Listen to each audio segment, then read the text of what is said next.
Moving on to something real serious now. Former Secretary of Defense Robert Gates making big headlines, criticizing President Obama's leadership in Iraq and Afghanistan. Mr. Gates says the president put politics over the troops. Colonel Ralph Peters joins us now from D.C. Colonel, I've never seen this before. I have never seen a defense secretary criticize so sharply a sitting president. You seen anything like this before? No, but the real surprise is that somebody who just left Washington, a Washington person, wrote an honest book, wrote an honest memoir. That's what's stunning to me. But as far as I'd say a couple things, Stuart. First of all, we're all doing a media thing. We're all critiquing this book, and none of us have read it. We're relying on Bob Woodward's view of it and the New York Times.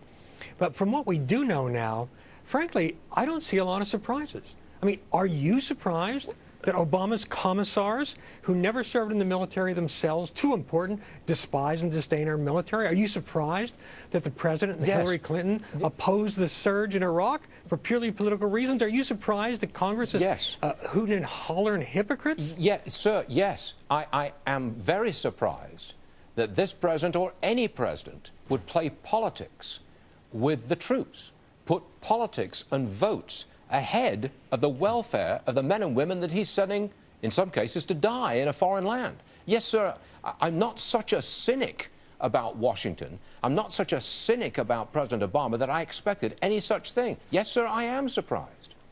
Well, I have to tell you that I am, sadly, pathetically, I am not surprised. And here's, Gates, it sounds like his book needed one more draft because there's a lot of conflicting stuff in it as far as we know. But the thing that is horrifying to me is that even Gates didn't see this. That Gates says that while he believes Obama supported the troops, Obama just didn't support the war in Afghanistan. That doesn't make sense. If you don't support the war to which you are sending our troops to be maimed and killed, then you're not supporting the troops. How can you support the troops and abandon them as president for 5 years in a war you do not believe in, that you do not believe can succeed? Stu, you're dealing with relatively honest people like Bernie Madoff. I'm in Washington. I'm dealing with the real scumbags. Colonel, sarcasm. You just went right over that cliff. You really did. Answer me this one.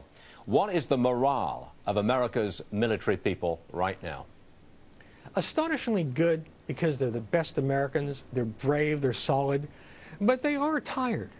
We've worn them out for political advantage. I mean, again, you get this picture of Obama and his tight inner circle of commissars who really do disdain our military because they didn't go to Harvard. They didn't even go to Brown, for heaven's sake.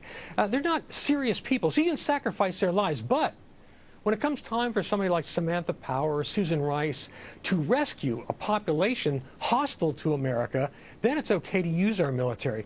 I mean, from what we know of this book, I hope, Stuart, you and I can talk about it again after we've all actually read it. But it sounds to me like the most honest and profoundly damning indictment, not just of this administration, but of Washington, that I've seen in my lifetime. Yes, sir. I don't give book promotions, but I'm going to give one now.